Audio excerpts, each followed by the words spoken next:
The unspoken thing, manifesting the felt but unsaid. I want you to think about a specific feeling, I think. Oh. Well, I think you'll know this one. You're in a meeting at work, maybe a family dinner, and a statement is made, or there's a plan on the table, and it is just clearly, objectively wrong. You look around the room, you can tell other people see it too. But it's silent. It's completely silent. That heavy kind of silence, the kind that feels, physical. Right. And we usually think that silence means people are confused, or maybe they just don't get it. But for this deep dive, we're looking at the social cost of truth. And the source suggests we have that completely backward. Yeah. It suggests the silence isn't an absence of action. It is the action. It's a calculated, a very high-stakes survival strategy. So it's not about morality, it's about biology. Almost, yeah. The text argues we're not just being polite. We are wired to avoid what it calls social punishment. Social punishment. The threat of rejection, losing your status, being pushed out of the group. To a social animal like us, that triggers the same internal alarms as a physical threat. That reframing just changes everything, doesn't it? We tend to romanticize speaking truth to power as, a choice between being brave or being a coward. But this suggests that when the truth makes the group uncomfortable, the group just doesn't. It activates a defense mechanism. It is ruthless. It is. The source describes it almost like an immune system.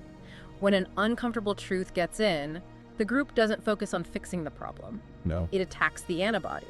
Yeah. It gets rid of the person pointing the problem out. Which gets us to this unspoken rule that sits at the center of the whole thing. Yeah.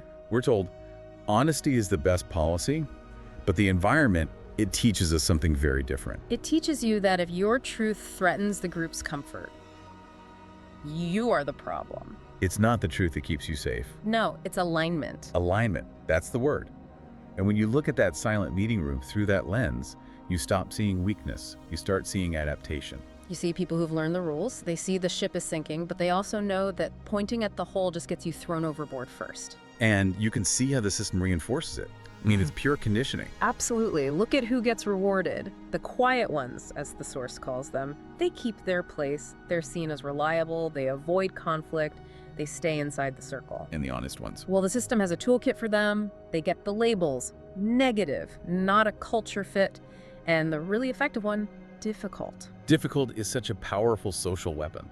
It is, because it doesn't mean you're wrong. It just signals to everyone else that you are socially expensive to have around. It isolates you. Exactly. And once you're isolated, you have no more influence. The lesson is learned. Say nothing. Blend in. Survive. And this isn't just about work. It's everywhere. Yeah. Your friendships, your family. It really shifts how you see things. You start to realize that a lot of social interaction isn't about exchanging accurate information. It's just about maintaining the unspoken contract of that group. But the source pivots here to the cost. Not just the obvious cost of bad decisions being made, but something internal. It calls it self-erasure. Yeah, and this is where it gets a little darker. If your main survival strategy is to constantly align, to suppress what you actually see to match the group's reality for safety, You're not just hiding your real self. you start to lose access to it. You become the alignment. Your own perception becomes a liability, so you learn to stop trusting it. The mask eats the face. It does, and that's the final distinction, really. Understanding this pattern lets you see the difference between protection, knowing when to be quiet to survive, and erasure, which is when you don't even know what you believe anymore. So it leaves us with a thought, a question, I guess, for you to take with you. The next time you find yourself in that silent, comfortable room, if silence is purely an adaptation for safety and we adapt for long enough, at what point does the self disappear completely into the alignment?